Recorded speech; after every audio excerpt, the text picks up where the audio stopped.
Good evening, ladies and gentlemen. And how the devil are we? Oh, my goodness me. We're back in the fireplace after a very long time. How long has it been? I don't even know. I'm not asking you. Oh. Shut your mouth. Rude. Get in your corner. Okay. Stay in your you're in the corner. Stay in the corner. I've prescribed you. How dare you? How are we, ladies and gentlemen? Please check in. Let us know. Let us know where you are, where you're watching from. My God, I look feral. Look like a wild man, cornered, ready for danger. Ladies and gentlemen, it's been a while since we've done one of these. So please do tell us how it's sounding. We haven't set up this equipment in what seems like 1,000 years. And the equipment let you know. And the equipment certainly let me know about it this afternoon. I had to knock the dust off several areas of my brain that have been unaccessed for some time. Cheers, by the way. Cheers. My Halloween beard is coming in quite well. Do you know, I should not... I'll hide you no more. Let's introduce the other half of the Deathly Dark Nonsense. Hello, you. Hello. Hello, everybody. Nice to see you. Oh, splendid. All 319 of you. That's wonderful. Sounds clear. Sounds great. Excellent. That's good. That's good. We were discussing this afternoon that we thought we might have lost a few people because we've not been around for a while, but it seems like that hasn't been the case. It has been some time. Lovely to see you all. It's been, as the youth say, a hot minute. You love that, don't you? One hot minute. One times hot minute. One times hot minute. Coming through loud and clear. Well, that is wonderful news. Wonderful news. Because we had a while to ready ourselves for tonight. So in true Deathly fashion, we left it till about 4:30 this afternoon to start setting up the equipment. Well, it wasn't really our fault because... No. I don't know if you're aware, but there's some weird stuff going on with petrol at the moment, and our Deathly Mobile has completely run out of petrol. We are unable to get any. The Deathly Mobile went in to have some work done upon its terrible form, and when it was handed back to us, it had no petrol in during a petrol shortage, which I have suspicions. No petrol shortage. Well, there's no. But but in York and Lass, there is not a lot. There is no petrol to be found in York, and I just find it highly dubious that our car went in for a little bit of work, and when it was returned to us, it suspiciously was emptied of diesel.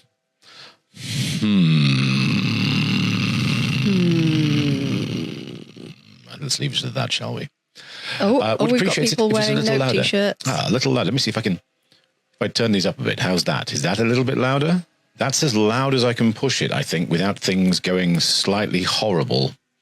India Taylor, let me know if that sounds okay for you. That's about as loud as I can push our voices without it starting to go into the red, so to speak. Hello, Mrs. Deathly. Hello, Mr. Deathly. How are you? I'm great, thanks. That's some top merchandise you're wearing there. I know, right? Yeah. Check me out. Check you out. Wait, hang on a minute. Let me just a moment. There you go. You need your sign. Nope. You need your sign. Be noping before. No. But you might need to nope at some point, and heaven forbid you are finding yourself in a situation with an inability to nope. Okay. Yeah, I would definitely like the ability to nope. So before we begin, I'd like to know who's here for the first time. Who's new? Who's new to all of this? AJ Stewart's here for the first time. Well, I've been pushing this Facebook of ours on the end of our tours, our real world tours. For those of you that don't know, I should probably introduce myself. My name is Dorian Deathley. This is my delicious wife, Dee Dee Deathley. Delicious. And we are together the Deathly Dark Tours of York. I run a supernatural ghostly tour guide in the city of York. I'm a tour guide and a spookologist. That's what I like to talk about. We're going to talk more about spookology because we've unearthed the guild of spookology. Turns out was a whole thing established by an ancestor of mine. But we'll talk more about that before the night is through. We've got lots of first-timers. Oh, that's lovely. It's wonderful to have new people here. Because I have obviously been telling people we're going to be doing this, we're going to be doing some spooky goings on, we're going to be telling some ghost stories. For those of you that don't know what Tales from the Fireplace is, it is a collection of ghost stories, of supernatural photography, ghosts caught on film. I'll be doing a story. Maybe, depending on how time runs. We normally run them for about an hour or so, hour 15. And we'll just be sort of taking things apart. Some people have sent us some ghostly encounters in. We'll be talking about those. We'll be talking about some ghostly photography that we found. Some of you who've watched some of the earlier Tales from the Fireplace, we're talking about the ones that happened way back in March, April, May, June last year. You may recognize one or two of the photos that we include tonight because, quite frankly, high-quality ghost photos they're quite difficult to find, aren't they? There's not a huge quantity of them out there. You've got to know where to look. You've got to know where to look. And we found a few. I've now purchased, as I mentioned on the tour, my bank has queried me once just to ask me if I was emotionally all right because of the weird books I keep buying off the internet. And I have just bought a wonderful old leather-bound book that I found on eBay. That is a collection of Victorian ghost photographs. With no author. With no author. So we'll be talking about that. We'll be talking about that, certainly, in the firesides to come, the fireplaces to come. I suppose should we just launch into it? I think we should, yeah. I think we should. Someone's just said, your voice is my man crush. Oh, it's mine too. That's why we're married. I'll allow it. I've got the brown tones. Oh, can I just, before you begin tonight, Doz? Yes, can please. I just request that you do a little shout out? You do the shout out. Oh, yeah? You do the shout out, my wife. Please do. A little birdie, a little ghost tells me that Andrew Digwood, one of our biggest followers from the start. Cheers not calling to Diggers. You large, I'm just saying. Cheers to Digwood. I'm told that you are now officially the under sheriff of York. I am. No, Andrew Digwood. Oh. We just wanted to congratulate you, and I understand you have a little medal that you get to wear.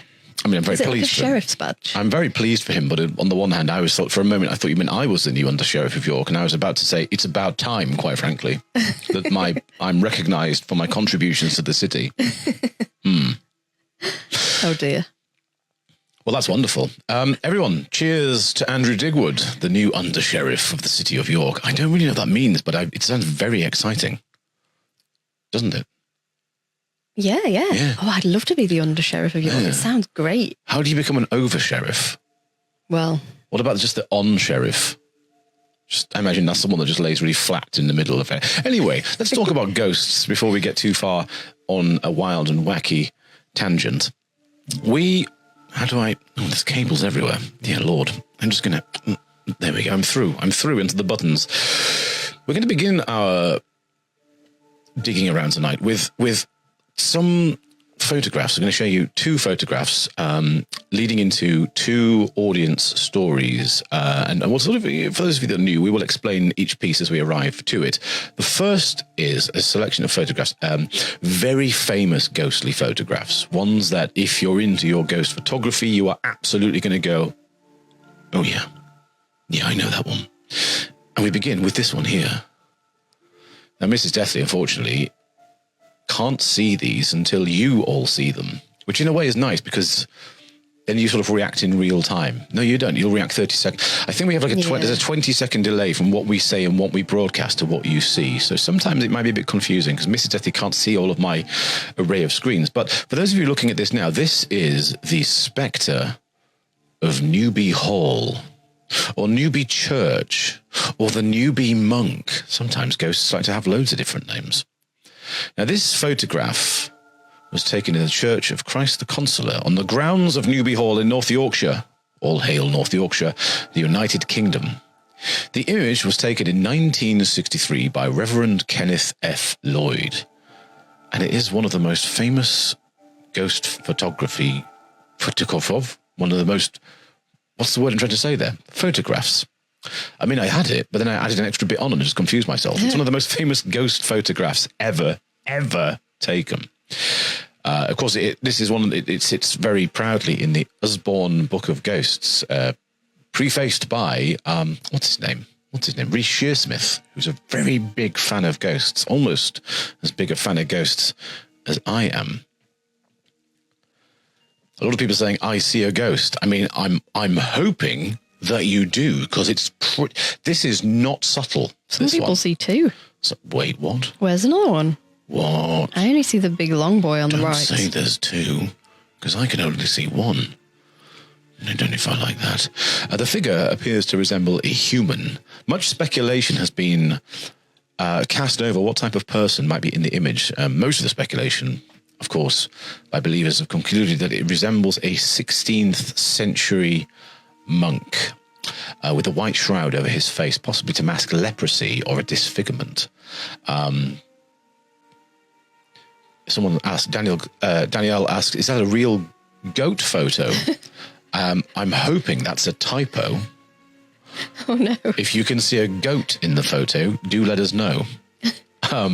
This, of course, is a ghost photo. All of the photos that we're sharing here are ones that we found. We have not doctored anything. That's the thing you want to know. I'm often asked on my tours all the time, Dorian Deathley, in your great and intellectual wisdom, have you seen a ghost? And the answer is, well, I believe in stories, and I believe at some time something happened, and that something took on a power of its own. This photograph was taken 1963, so it's a sort of middle ghost photograph. What do you feel about this, Mrs. Deathley?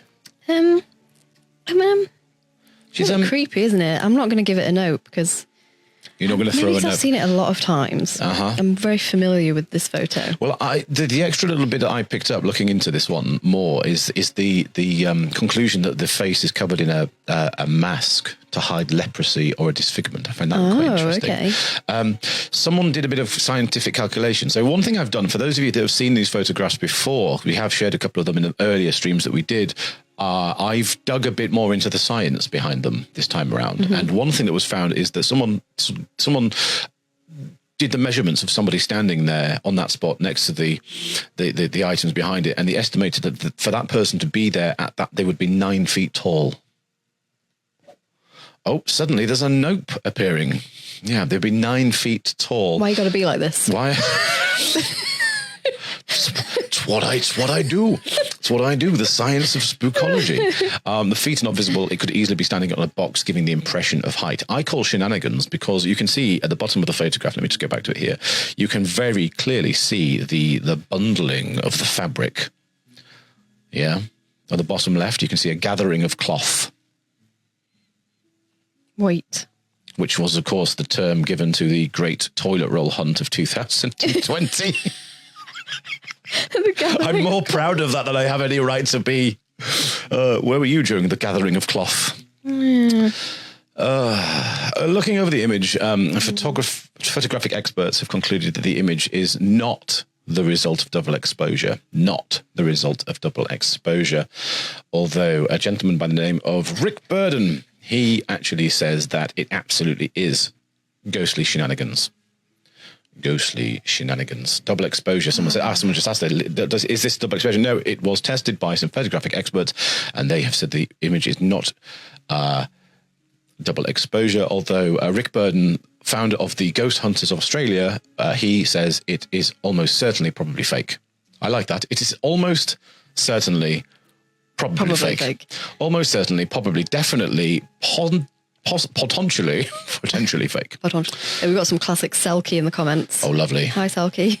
The spirit realm is famed for the quality of its basketball players. Could the ghost be standing on a goat, says Elaine Green. Oh, my God. Elaine. A firm theory. Let us move on to our second photograph of the night. This one, again, sticking with a theme here. This image was taken in 1970, and it's simply called The White Lady. In 1975, Diane and Peter Berthelot, along with their 12-year-old son, visited the Worsted Church in North Norfolk. Peter took a photograph of his wife sitting and praying on one of the church benches. And when they reviewed the developed photos some months later, a friend of the family asked, "Who's that sitting behind you, Dee?" Oh. The figure in the, I don't know, it's got a weird chill up. Hey, hon. Got a weird chill up my spine. It made me go a little, The figure in the photo. It's been a while since we've done these, and I'm freaking myself out a little bit because we're sat in a very dark basement of a building that was once a butcher's. I just smelled bonfire. You smelled bonfire. Probably someone outside having a smoke. Yeah, it probably is. Let's leave it at that. The figure in the photo, Mrs. Berthelot, appears to be wearing light-coloured, old-fashioned clothing and a bonnet. The Berthelots returned to Worsted Church. Worsted? I apologise for those of you who live in Worsted. I appear to be mangling the pronunciation of it. And they showed it in the next summer with the photo. They showed it to Reverend Pettit, the church vicar, who explained to Diane the legend of the White Lady, of whom she had never heard. It is said that the ghost is a healer who appears when someone nearby is in need of healing. When she visited the church at the time of the photo, Diane was in ill health and was taking antibiotics. Reports of the ghost date back as well of over 100 years. Coming over to you, Mrs. Deathley. How do we feel about the White Lady? I agree with Karen. I always think this ghost looks a bit like an alien. A little bit like Roger from American Dad. Okay. To me, it looks a bit like... It's that classic... Looks like something from The Hobbit. You have said this term to me 100 times. Cloth ghost. Is that right? Sheet ghost. Sheet ghost. Dolls, I should know. come on. I should know because I've got a new friend. I should be, before we go any further, should I share my new friend with everybody? You should. Well, do it quickly before they get the wrong idea. First, I was going to say I'm going to share my new friend, and then I started to stand up, raising my crotch into camera height. That's not what's about to happen. Wait. See if you can. Is that visible?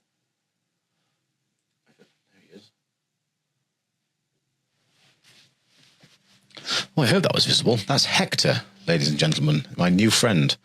I've had myself a sheet ghost permanently marked upon my flesh. Ha, ha, ha, ha, ha. Yes. Ooh. You okay? The music just disappeared. I think it's come back there. But yes, the story goes a little further. Let me just bring up the image once again. There we are. According to one story, on Christmas Eve of 1830, a man boasted a challenge to the White Lady. He said he would climb to the top of the church's belfry and kiss her if she appeared. So up he went, and yet he failed to reappear. However, the friends went to search for him. They found him in a belfry, cowering in a corner, terrified. "I've seen her," he told them. "I've seen her." And then he died. There's... For a time, Mrs. Berthelot said she felt a calming, tingling sensation whenever she looked at the photo, but that feeling has since subsided. Today, the church has been remodeled into a pub. Ain't that the way of things? Isn't that the way that things always are? Quite. So there you are. Those are our first two images. We have 4 more to share with you tonight. But without further ado, I'm going to abandon Mrs. Deathley for a brief moment, and we're going to... I forgot how much juggling these shows were. I'm having to read from one screen while pressing buttons on another screen and remembering to continue to talk into this thing here while keeping an eye on all of the sound things over this side. It's madness, I tell you, it's madness. So tonight we'll be sharing a few audience stories as well. These are stories that have been sent in to us from you, the great people of the internet. And we do urge you to send yours in, particularly, I should say, if you have photographs or video to go with the stories. That's very important. One thing we do struggle to find are good images that haven't been seen a lot. So if you have one bundled away on your phone, I've been flown at by a small beastie. Do feel free to send them over to us. In fact, I demand demand that you send them over to us. Send them over. I'll come round to your house and pour milk into your washing machine. Oh.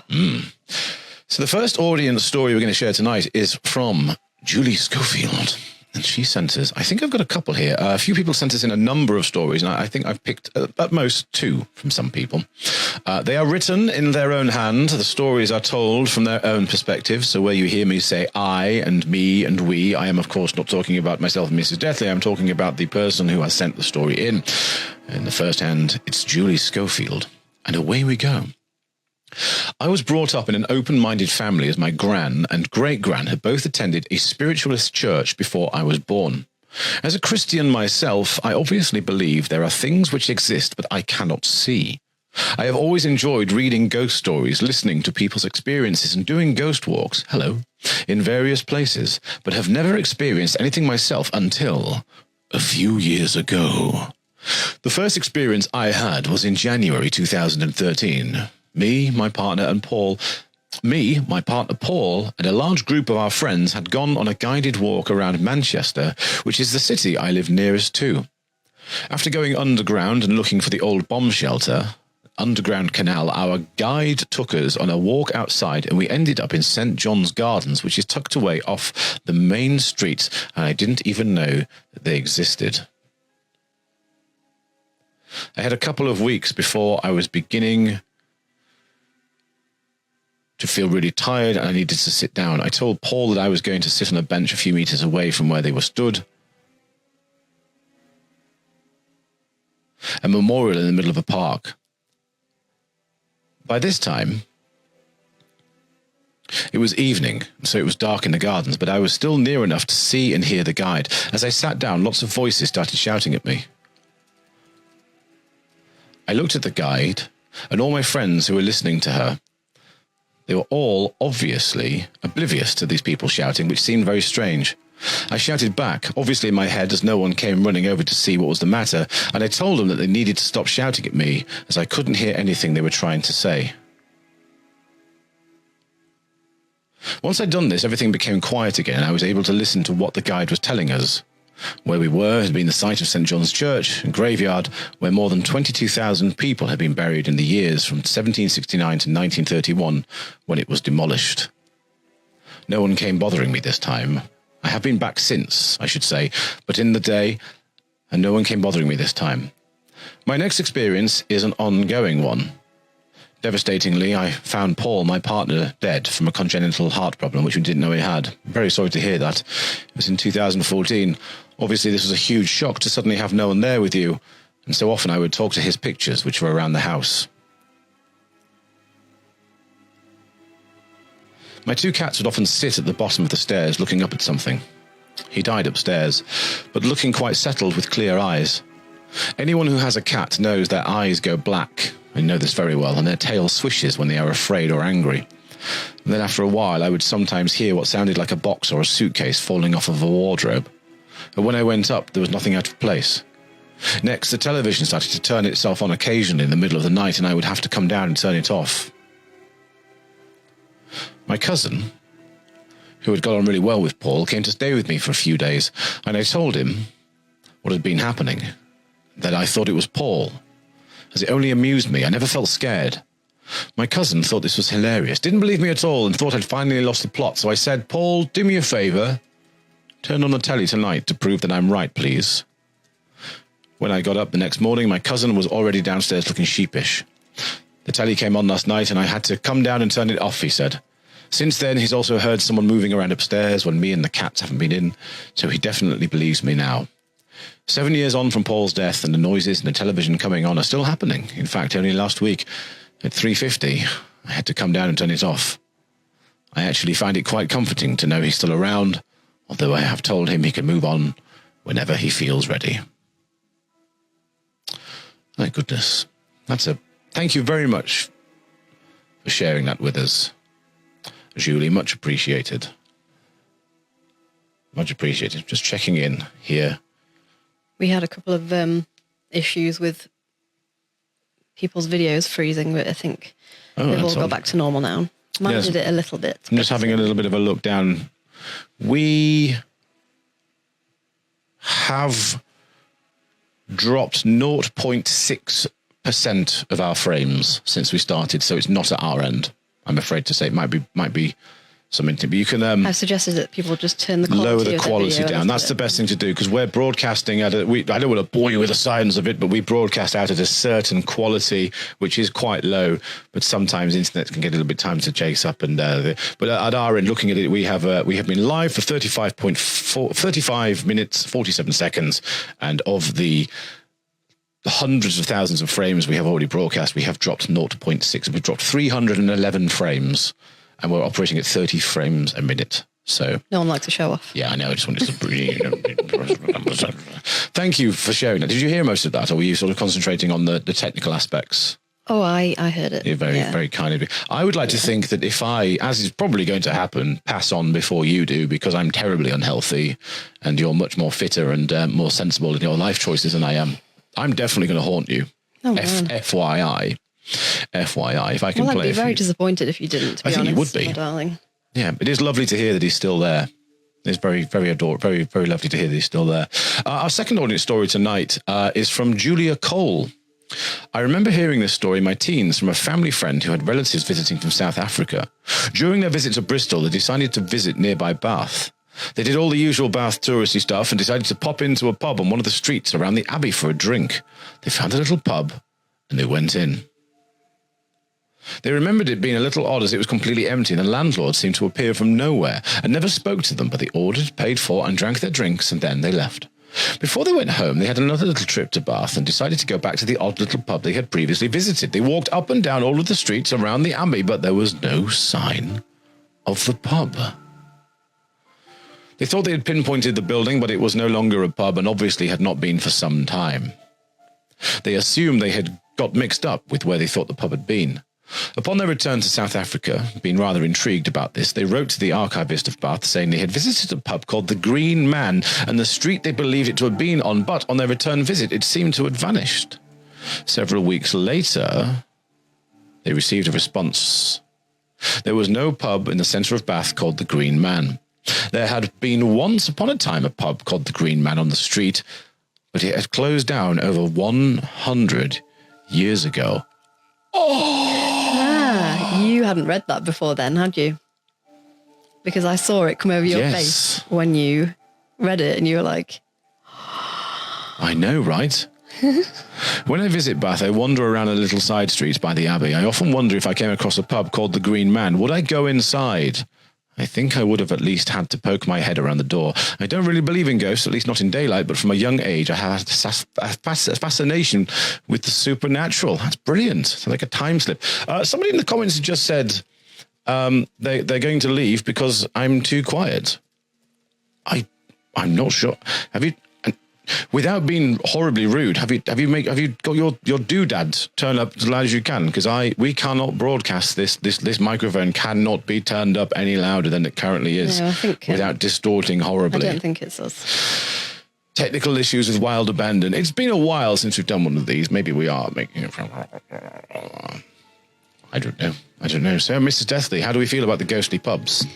I love that. Yeah. Yeah, I love stuff like that where they're like... oh, it couldn't be that. That's not been there for 1,000 years. It's like you get that a lot, don't you? Is it time slips? You call it time slips? Yes. We've had a few people in New York who've done tours with me, and they've spoken to me about things. You know, I couldn't find this, I couldn't find that, and I'd be thinking, well, that's not been there for 10 years. There was what was it recently? There was a lady who.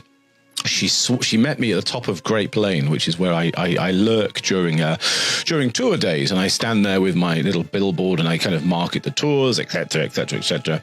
And this lady came over and she started chatting to me, and she said she was asking me where the Beatrix Potter shop was.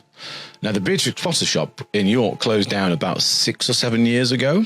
But she swore, she was absolutely adamant that she'd been there between the lockdowns that we went through last year.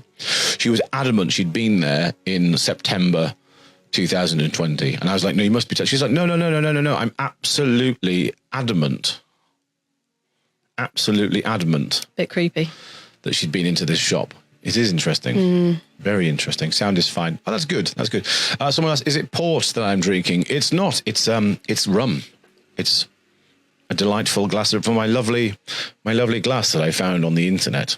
I love the internet. Everything your heart desires and things that you didn't even know that you wanted. What have we got next? What's on my list next? Oh my. Ladies and gentlemen, it's time for a video. Oh, gosh. I'm going to come back over to you now, Mrs. Deathy, because you are responsible for this. You're very welcome. You introduce this while I top myself off. Only the best for you, my love. And indeed, my loves on the internet. Well, I was looking online, as you do, just to see if there had been any fun ghostly stories reported lately. I actually found 2 recently in the last week or so. This was one of them that I found that's more recent. It is reported on Facebook by the mayor of Armenia. I think that's right. Is that what I wrote? Colombia. Well, he's not the mayor of Colombia. Oh, no, you're right. It says the mayor of, you are, second paragraph, the mayor of Armenia. In Colombia. In Colombia. And he says that this is proof that something is out there. And I think you'll enjoy this video. Basically, it's a security guard on his complex in his offices that was apparently pushed by a poltergeist. Shall we play it for them? Do it. So the first bit is the chap talking and introducing what's about to happen. If you don't speak Colombian, ignorantly, I now go, what language do they speak in Colombia? Spanish? Geography, way off. Oh my God. It's not that relevant. So basically the first bit is the chap introducing it. And then the second bit is I'm just going to play it for you. Enjoy. Quiero dar a conocer un video en el cual el día de ayer, 2 de agosto a las 11 de la noche, uno de los vigilantes de la alcaldía de Armenia es atacado presuntamente por un ente paranormal.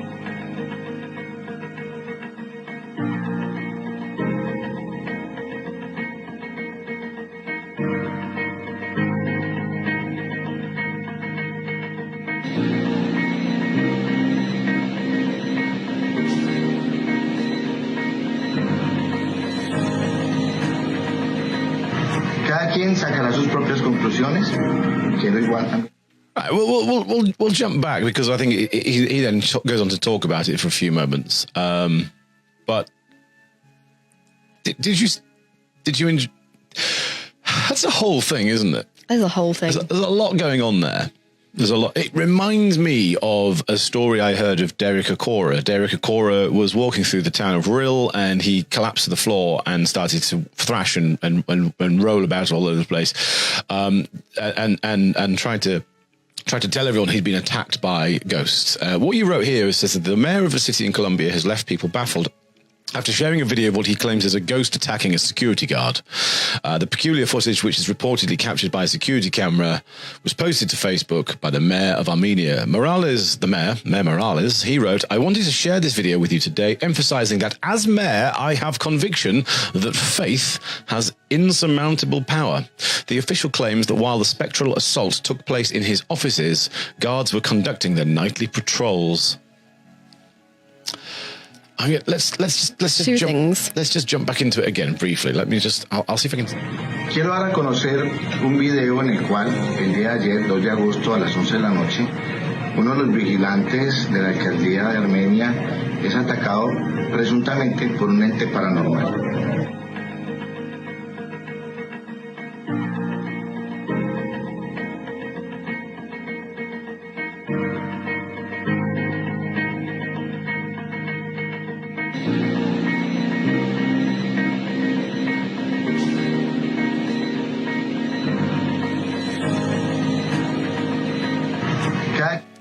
So, okay, go on.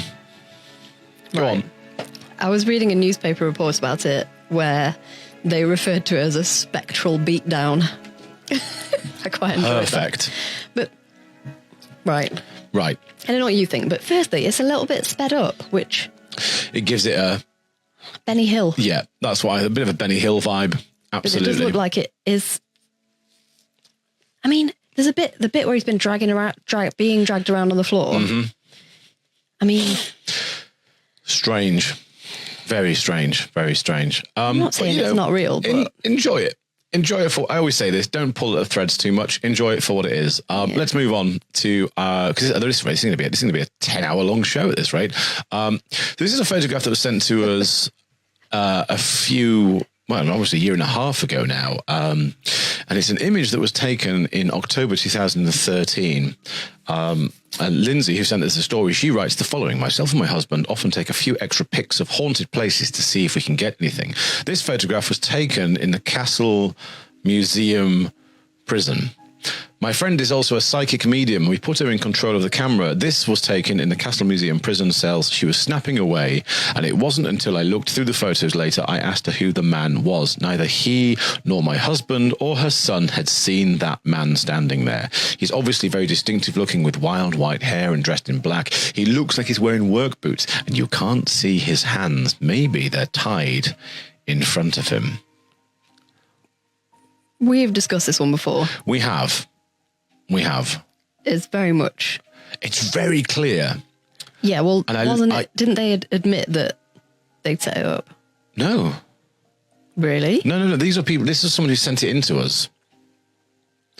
And there was no kind of walk back. There was no hint that it was faked in any way. That no one. I'd remember that, because obviously we like to debunk these things as well. You know, the one thing that we do is we talk about the science of spookology, and we like to look for the explained, because I firmly believe if you look for the explanation and there is none to be found, it makes it more frightening.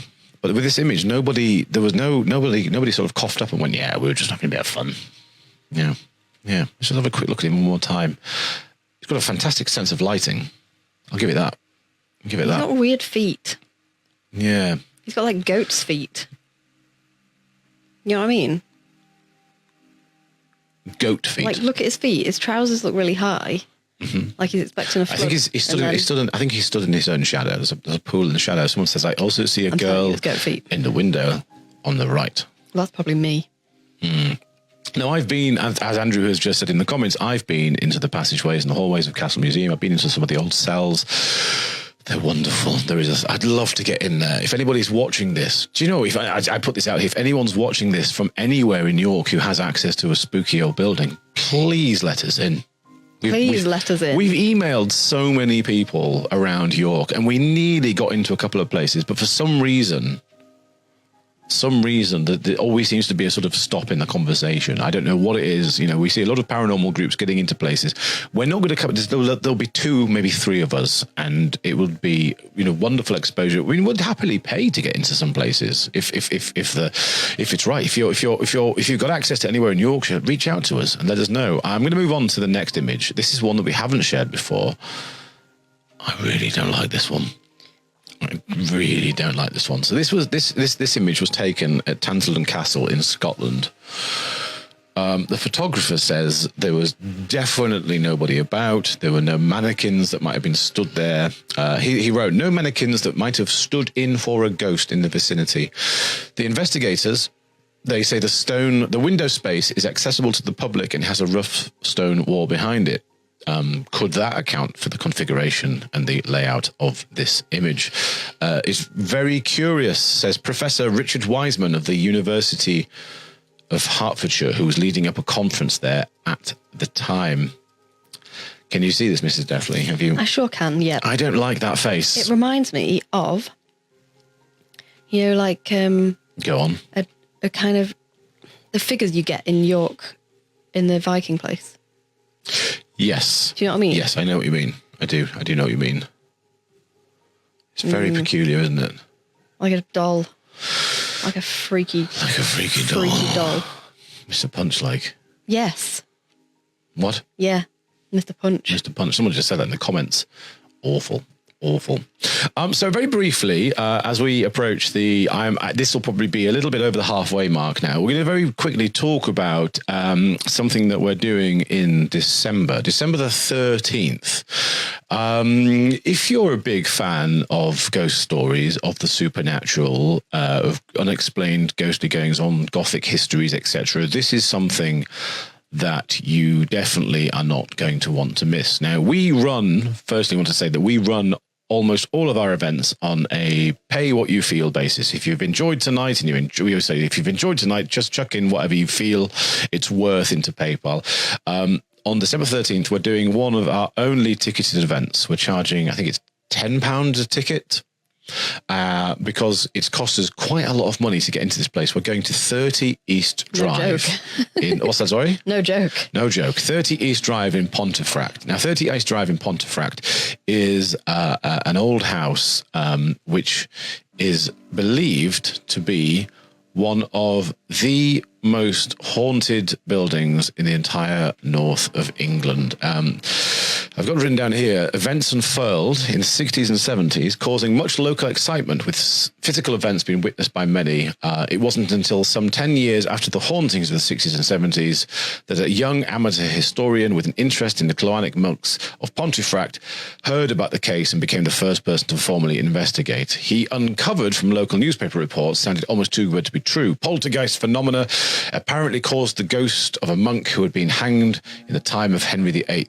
He talked to friends, to relatives, to neighbours, to the local vicar, the mayor, the members of parliament, who had all witnessed some of the phenomenon, the result for which convinced him that this is more than a footnote in history. Now, East Drive, the website alone, lists 288 recent happenings. They include TV suddenly blasting out, figure of a man made out of a duvet stood on an old neighbour's bed, TV turning off at the wall, radiators in the house mysteriously being turning on to full blast, constantly disappearing portable thermostats. Interesting. Half of a back gate opening fully at 2 a.m. on a calm, quiet night. After being closed and blocked with a heavy concrete block by the witness, the gate was pushed open despite the resistance. Column of ice air in corridor. I'm picking them out at random here. Wooden cross in the parents' room was lifted off the dressing table and placed back on the windowsill. An old utility bill sent to a previous owner was found in a cupboard under the stairs, and it was not there an hour before. That's just one of a number of the few.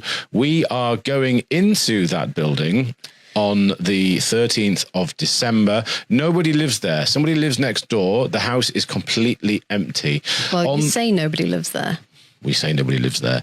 On the night, we'll be doing 2 live streams. So you'll have access. Actually, there'll be 3. There'll be the live streamers who drive over from York to Pontefract. We're going to be live streaming, hopefully from the new Deathly Mobile. Fingers crossed, if that works out and we have it in time, we'll be driving over there in the brand new Deathly Mobile, which is a ridiculous thing that we're going to invest in. Fingers crossed. Then on the night, we'll be doing a live stream on the way over. We'll be doing a live stream around early evening, sort of 7, 8 o'clock. We'll be doing a live stream for an hour, which will be the history of the Black Monk house. We'll be talking about all of the goings on, the history, etc. And then at around 10 o'clock at night, we're going to go live for a third time, and we're going to be doing an actual science of the spookology. I've just completed a diploma in parapsychology. Truthfully, you completed it. I've done it. Yeah. I'm waiting for my diploma to arrive. I've passed. It was a lot more work than I anticipated it to be. I was quite shocked at how much work it was to be. And we'll be taking in, for the first time ever, we might take a few of these out with us on Halloween night. We'll talk about that event at the end of the night. But we're going to be doing. And we're going to be doing more of a hunt, I suppose. We've had people sort of say when we go into places, I'm a storyteller, I tell stories of the places. For the first time ever, we're going to do a focused ghost hunt. We're going to have spirit boxes, we're going to have mail meters, EMF readers, some K2s, thermostats, wireless temperature readers. We're going to have cameras set up, and we're going to really pull apart the science of the supernatural inside of that house. And I am real excited about that. I'm very excited. I'm going to bring you, and I've basically done this qualification for you lot.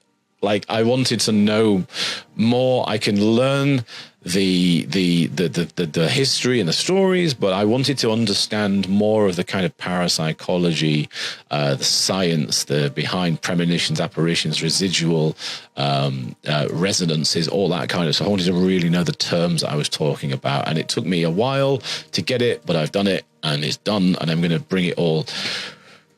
Oh, I get excited talking about it. It's been a bloody long time coming. We were originally supposed to be in there in November last year, but obviously with the continued lockdowns, etc., etc. But yeah, we'll post about that event, and you can join us. Please do join us. It's going to be ridiculous. All the streamed onto Facebook into the page. Mrs. Deathley is properly papping herself about it. She's quite put friendly. it out the back of my mind. She's in bits about it, and I think it's going to be absolutely amazing. I just want to say, like, I know a lot of people bought tickets a long time We ago. will remind you. And if you can't remember if you booked a ticket or not, if you go onto your event page, if you've already got a ticket, it will tell you. If you haven't, then it will say you can purchase access to this event. Nicely done. Also, we have a big list. We have a big list on the event We have page. a big list. So. It'll be live on Facebook. It'll be in that event, and only people who've got tickets for it will be able to access those videos. Anyway, let's move on. We're going to talk now about something a little bit closer to home. Things that have happened to us recently. Now, we get asked this all the time. Have you ever seen a ghost? And that's a huge question, isn't it?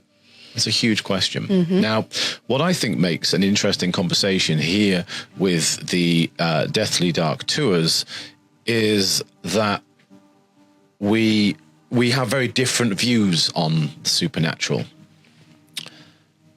Do you know what I mean? That's fair to say? Yep. Mrs. Deathley is very much a cold, but she's very much a believer in all of this. She's very much, Yep, ghosts are real. Things can be haunted. Mrs. Deathley has seen ghosts. She has stories of unexplained, peculiar things. I am a huge fan of being the horrible, black-hearted cynic that I am. I love to pull apart ghost stories. I like to pull apart the things that have gone on. And I think that's what makes sometimes our conversations interesting. Mm-hmm. Someone's just said, do a podcast. We have a podcast. We just haven't released a podcast for a while, but now we have all this set up again. We're going to get back on it before Halloween. There'll be an episode out before Halloween. I've said it now, so it has to happen. Otherwise I'll be really disappointed in myself. Sick. Oh no. Classic dolls. So I think you should tell them about what happened to you recently, and I'll tell them about what happened to some people that joined me for a tour. Which one? I'll tell you both, okay? Yeah. They're pretty short. So we moved house in June. Yes. I think it was June. Gosh. And the first night we were in the new house, Dorian went off to do his tour to the public. That's right. Of course, on moving day. I moved house with a slipped disc in my back as well.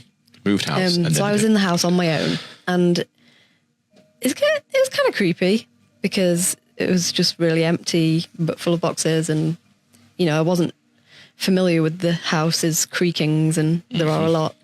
Anyway, I had a shower, and that's as much as I need to tell you about that. But when I got out of the shower... No, I want to know more about the shower.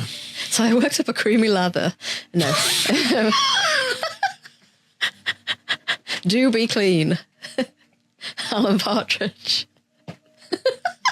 I've ruined him. Carry on. Anyway, got out of the shower, and in front of me was a wet footprint on the bathroom floor. Yeah. And it wasn't mine. So I've not told you. I've had it happen to me on the bath mat. I know. So Mrs. Deathley and I are quite neat, tidy people. And one thing we do is we always put the shower mat, the bath mat is a sort of what's the word? It's got bits. Bath mat. It's got bath mat bits. Fluffy bath mat. And when sometimes you put your feet on it, you get the wet footprints. We always put it over the shower curtain rail to dry. And then before you shower, it goes back down again. And I, a few weeks ago, got in the shower, had a shower, and when I opened the shower curtain, there was a wet footprint on the bath mat. And reader, I papped. That's the thing, I've never really, and I was like, I must have at some point, without remembering it, That's what I thought. I must have stepped a foot out and got something off one of the shelves. It was there. I can't deny it. I didn't tell you because I know you're having issues with that room, so I didn't tell you. And now I've had a couple of rums, and I thought I'll tell you. Good, thanks for that. Really, big man's footprint as well. Like, you are a big man. I am. That's making me. Maybe I'm. Good. Maybe I'm going somewhere. But the follow-up for that particular room is that our bathroom has a glass door on it. We didn't do that. It was like it when we moved in. So if you're sitting having a wee, that's why I wanted to move in there. You can see out into the room, in the main room that the bathroom is in, 'cause it's like an ensuite. And I frequently think that you've come in and I've seen your legs outside. No. And then you've not. Anyway, my other story, viewer, is that I was waiting for Doz to finish his tour the other night on the weekend. And usually I get there just in time, but I was a little bit early. So I parked up just outside the Castle Museum where the old prison used to be. And I was waiting in the car, just messing around on my phone like you do. And I heard a bit of trouble banter coming from my left. And I didn't have a window open or anything like that. I just assumed it was kids messing around. And you're like, yeah. And I was like, ugh. Ugh. And then it was really loud and I heard like a kerfuffle and a little bump. And I thought, bloody hell, what's going on? So I looked like in the, what do you call it? Mirror. Rearview mirror. Brilliant. I didn't see anything. And I looked over my shoulder and there was no kids. I'm not kidding you, and there were no kids. But what there was an older couple walking from the Castle Museum towards, like, past the side of the car on the other side. Okay. And, that proper creeped me out. For a minute, I was like, maybe they don't like it. Maybe they walked past and turned around quickly, and maybe they were watching a video of some kids messing around on a phone or something, but I don't think that's We've just had some appreciation from the Theatre of Science. Good use of the word kerfuffle. Kerfuffle. Yeah, I don't think kerfuffle's used enough. So we've got a house with a haunted crapper, so that's nice to know. Yeah. I just want to point out that the footprint is always, the toes are pointing towards the toilet, so it's not like the ghost is sat on the toilet. I've noticed, well, I say always, but for me, it was like it was like someone had stepped out of the shower, which makes me more worried because it makes me think that the ghost is in the shower with me while I'm getting a good lather on, as you say. And then he just decides to go, she sort of looks at the physical shape that I'm in and goes, actually, I'm going to leave. And then just walks in. Let yourself go, mate. You were like 2 stone lighter in August last year. Yeah, I know. Thanks. Oh. Anyway, ghostly trouble banter. Not right.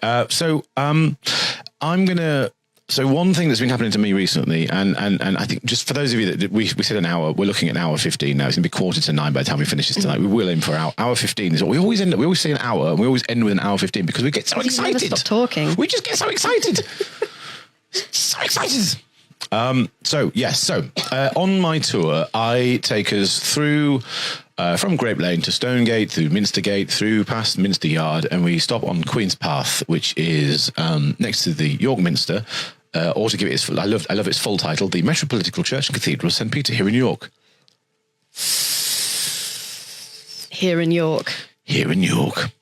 And I always offer people the 2 stories. I always say I can tell you a story here of the York Minster and the night a madman by the name of Jonathan Martin tried to burn it to the ground, or I can offer you a story of the Black Death and the haunting of number 5 College Street. Everybody goes for the Black Death without fail. Maybe 1 or 2 people will be like the Minster, and then they're just crushingly disappointed, really heartbroken.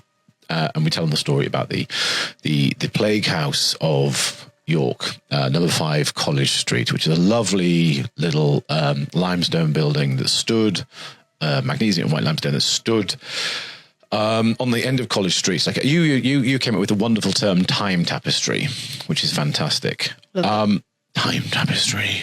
Time tapestry. And what we've had recently is I've had half a dozen or so people sending me, because I urge people to take photos of the little rectangular window where it said the girl's face, the girl that died of not the Black Death, but she was boarded up inside of the house during the time of the plague.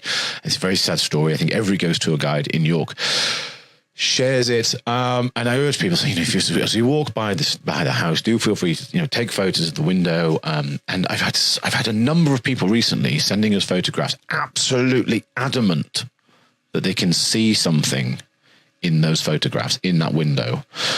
Absolutely horrible. Last night I ran a special tour. I did an 8 o'clock tour, and then I went off and I did a tour for a film festival, Dead Northern Film Festival, little shout out for them there, that was in York. And I did a ghost tour for quite a small group, but a wonderful group of people. And when we were round at that house, the guys we were sort of chatting, they are all just transfixed with this window. And one guy said, no, for a fleeting moment, he went, I'm pretty sure and I went, what? And he went, I think, and he thought he'd seen, just for a little second, he thought he'd seen a little girl's face staring out at him. And I've heard so many stories about this window. I just find it fascinating. There are people who have never been to York before, and it just, maybe it's imagination running away with them, but wonderful. Anyway, that was fun. Let's move on to our last two images of the night. So the first one is this. This is an image that was taken. Where is my handy little document? The one I sent you today? No, this is a different one. This is an image that was taken in 1891, Combermere Abbey. Around this period, one of the most famous spirits photographs taken was in 1891. Sybil Corbett was taking a photograph of the library at Combermere Abbey in Cheshire, England. Sat in the chair in the foreground of the shot is the faint outline of a man's head, collar and arm. They say faint. I mean, he's there clear as crystal near the piece of, I think it's maybe like a lampstand or something that's running up there. It is said to be the ghost of Lord Combermere, who had recently died in a riding accident and who has been buried at the time the picture was taken. The photograph exposure took an hour. Can you even imagine? An hour. The photographic exposure leading to many skeptics suggesting that the servant had entered the room and briefly sat in the chair while the exposure took place. Most household staff, however, were at Combermere's funeral at the time. And that's what I find fascinating. That there were people there at that time. That all of the work, all the servants, the workers, they were all at the funeral at the time. It's one of my favourite ghostly images, that one. Also, I just really like saying Lord Combermere. Am I on? Combermere. You're on. Sorry, Dorian had to turn my microphone down there so I could blow my nose. My favourite piece of the last 5 minutes is Hannah Semple's comment. It's really clear that it's an old man. It is. I love that picture. I would really like to think that it was just a servant that had come in and been like, oh, I'll have a little sit here. Oh, I just want to so Joan Lee has asked, and this is one thing I want to really apologise that we can't acknowledge every comment that comes in, because wonderfully there's nearly 300 of you watching this thing at the same time and the comments just fly by. And I'd love to do an event where we just maybe did one or two photographs and I just basically responded to every single comment that came in. I'd love to do that. But Joan says, why do you think ghosts are hanging about? And this is something that I've really got into recently. One thing I've discovered is that almost all of the hauntings in York are called residual hauntings. They're residual energies. They're almost all like a vinyl record that's stuck on repeat, almost like they reach the end of their playlist and then they reset themselves and they're acting out again and again and again and again and again and again. The girl of College Street, for instance, is believed to be, there's a term that I can't remember if this term is real or whether it's something I just came up with one night, but the term a death echo. I'm sure I haven't made that up. No, you've not made that up. I don't think I have, but I can't remember where I heard it from. Death echo, Where a death echo. Replays. Or a shade. Yeah, someone replays their final moments around and around. Or a shade, a shade of their former selves, residual hauntings. It's believed that at the point of your death, you are presented with a fork in the road. To the one hand, you can stay here, unfinished business. Stone tape theory, perfect. There's this notion that at the moment of your death, you're fixed almost in time, and you're unmovable, unchangeable. You're a picture perfect representation of the image of the person you were at the moment of your death, like a photograph taken and then marked in time. Or you can move on, and then you can take that even further. These wonderful stories about people moving on and then trying to come back in an unsolicited way. You know, we're talking seances, we're talking any kind of assisted transference back from the other side, things like that. If you, as a supernatural presence, as an energy in a way, try to return, it can age yourself. It's a very exhausting thing to do. And then you get these wonderful stories about sites where Victorian workhouses where children have been killed in tragic accidents, and in confusion of death they cross over and then they return, and doing so ages their image. And you have these sites where people say, like the Banana Warehouse in York was an old genuine banana warehouse. It was a furniture store, and they find themselves in that confusion of death. If, say, death has come quickly from an accident, a violent accident, in death they don't know what's going on, and they cross over and then they return, and that can actually destroy the appearance of the spirit, and you get these malevolent and twisted forms that then haunt that site. Oh, I'm getting excited, aren't I? I'm getting excited. Yeah, you need to wind it in a bit. I do need to wind it in a bit. We're going to do a whole thing. I'm planning to do an event over October, which we'll talk about at the end of the night, which is called The Science of the Supernatural, the science of spookology. If you're interested in that sort of thing, let me know. I should hopefully. I'm building a ghost hunting kit, which sounds really trash, but it's going to be, I've gone for some really high quality stuff. I've got spirit boxes, and I'll talk to you about them. I'll sort of talk you through what each and every item does. If you're interested in that sort of thing, do let me know. And I have a feeling a lot of our friends here are very interested in. I hope so. So we're going to move on now to our final stories of the night. This one was sent to us anonymously. So, no, we don't want that. We don't want that. We've seen it already. There's so many buttons to press. Hold up. Go away, little Combermere. Oh, so he wanted to be involved real bad, did Combermere. So this was sent to us anonymously, and the following. When I was 8 years old, my parents moved from a nice modern bungalow into a large Victorian guest house in Bournemouth. I wasn't impressed with the move, partly because I was put in a tiny guest room under the second floor staircase. All right, Harry Potter. At the end of a long, dark corridor, while my parents had a downstairs room, but mostly because the guest house looked and felt really creepy. During the 6 years I lived there, I actually didn't see anything, but I always felt like I was being watched, to the point where if my parents were out, I would sit on the porch at the front of the house because I didn't want to be inside. Most of the creepiness was a result of mundane things like the sign outside my bedroom window creaking in the wind, the old pipework making odd noises, and the net curtains billowing because of poorly sealed windows. Even the sound of footsteps sometimes going up the stairs above me at night when there were no guests, I could put it down to the floorboards expanding and contracting. I know that very well. I grew up in a very old Victorian townhouse. And there's just odd things going in there. I'd love to get back in that house and talk about some of the things that happened, but I don't think they'd let me. Just knock on the door and say, hello, I grew up here. Can I come and talk about your ghosts? There were a few things I couldn't explain. The first weird experience was whilst I was sleeping in a different room after my room was let out. One morning I awoke to find all the drawers were open along with the wardrobe doors. My mum said it must have been the wind. Another time we had students staying from the local university during the winter. 5 lads who thought the place was haunted, so they did a Ouija board, then freaked out. I can't stress this enough. I'm quite cynical, okay? And Mrs. Death is a firm believer, but as a cynic, I just would never mess about with a Ouija board. You know, I don't know what it is. There's something about them. I look at them and I just think, absolutely not. You're not sure if you believe, but why mess with it? Exactly. Yeah. Exactly. You know, I remember them asking me if the place was haunted and being somewhat mischievous. I told them that it was, and I made up a lot of ghost stories for good measure. It ended up with them all sharing one bedroom for quite a while. The third bizarre thing was while I was sleeping in the back attic room, just as I was drifting off to sleep, I had the unshakable feeling of someone standing by the foot of the bed watching me. I remember whispering the Lord's Prayer before I went to sleep. I would have chalked that experience up to an overactive imagination. Got there in the end. But a few years after we left, my mother told me she had exactly the same experience in that room, which used to be servants' quarters. In fact, she encouraged me to be the one to clean that bedroom for pocket money. She didn't like the feel of it. My mother, incidentally, does believe in ghosts, although didn't tell me this until I was older.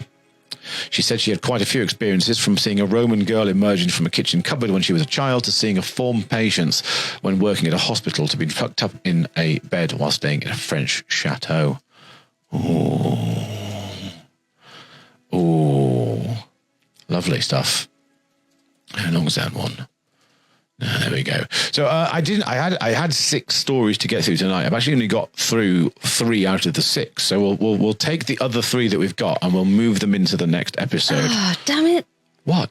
One of them's a really good one. Which one? Hang on. Wait, which one? Which one? Can you tell me which one? Yeah, the Working Men's Club. The Working Men's Club. Okay, let me just have a quick scroll through. Maybe let's finish off with that one then. So it's a really good one. See, we just get going and it's I just too get much excited. fun, and I know a lot of you want to go to bed, but it's 8:41. You can't find it. I've got one about an agricultural research station. Maybe I've not. Hang on. Is this one that you fired over to me via the emails? Yes. All right. Let me just go in old school. Oh, well, if you haven't got the picture, then.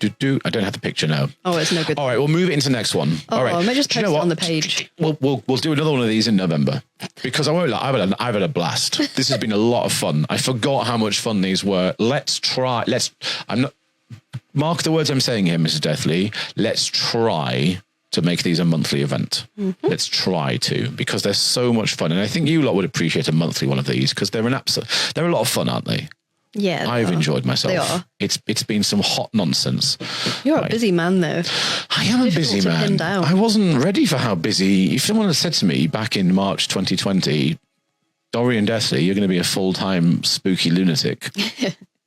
You very much are. I would not have been ready for that, but it happened. It would have really, really happened.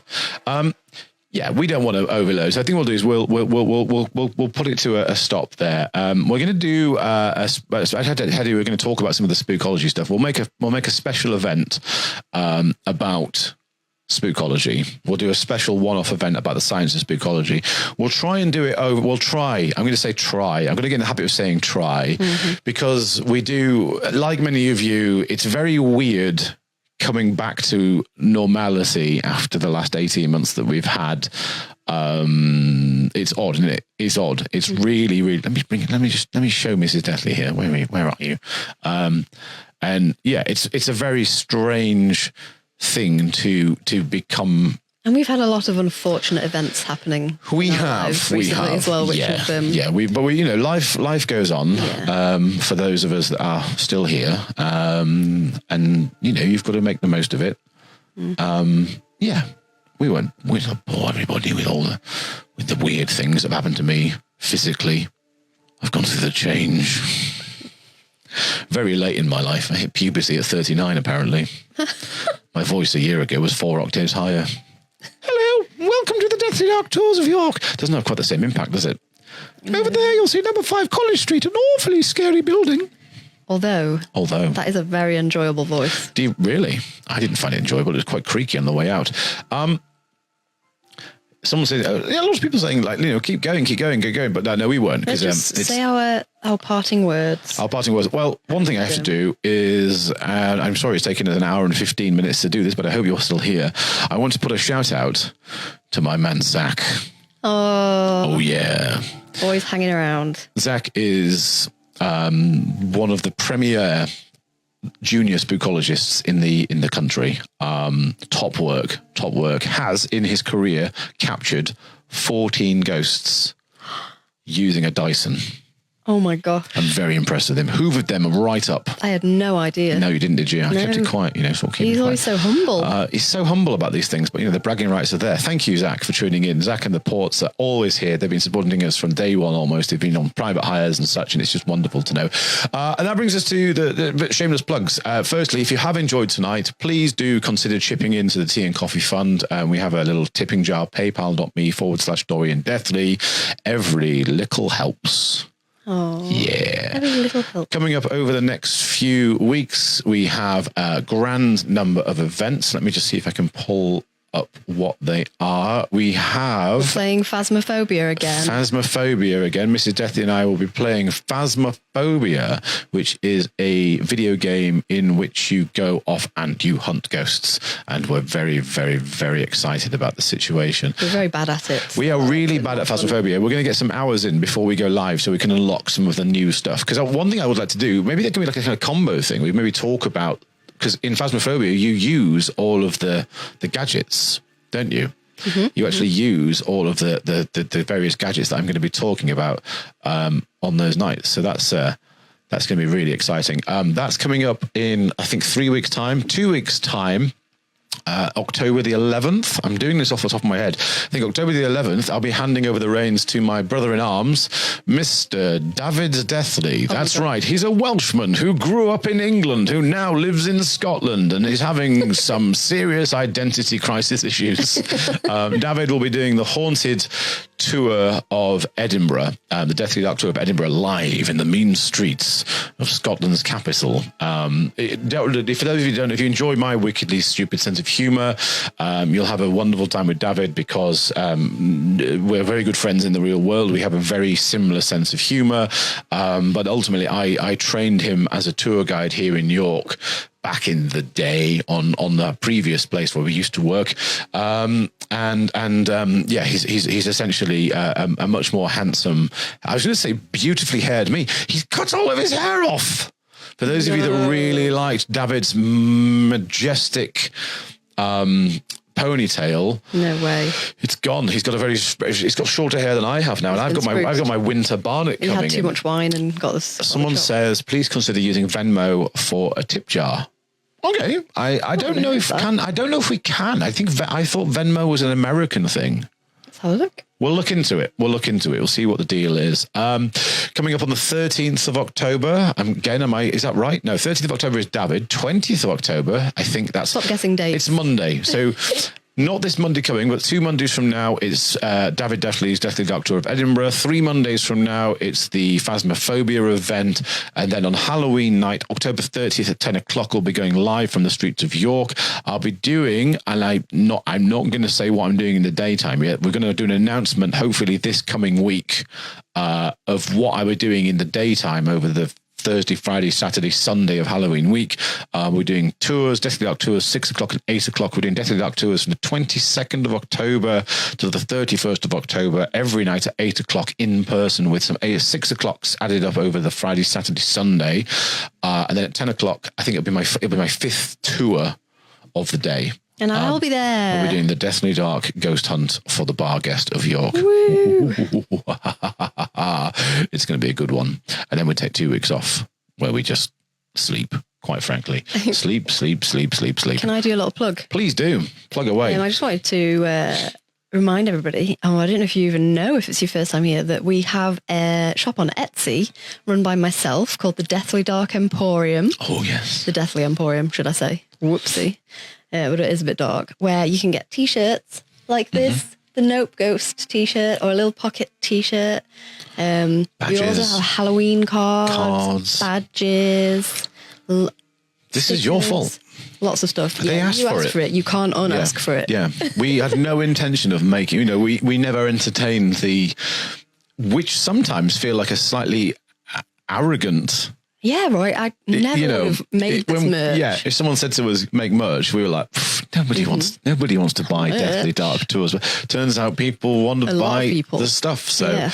Woo. I just want to add, for those, someone's just mentioned The Farm. For those of you that watched The Farm last year, we'll be reposting it. It's on YouTube. For those who want to go off and watch The Farm, it's a Halloween event we did last year. The event we're doing on the 10th of October is 100% genuinely a live event. That's all I'm going to say. There's no shenanigans. There'll be no shenanigans. Yeah. Shall we go? Yeah, let's go. Okay. You know the drill, everyone. Stay safe. Stay spooky. And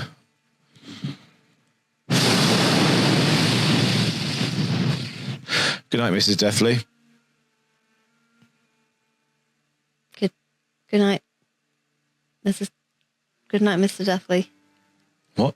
You said it wrong. Did I? Oh, man. I really... Bye. What?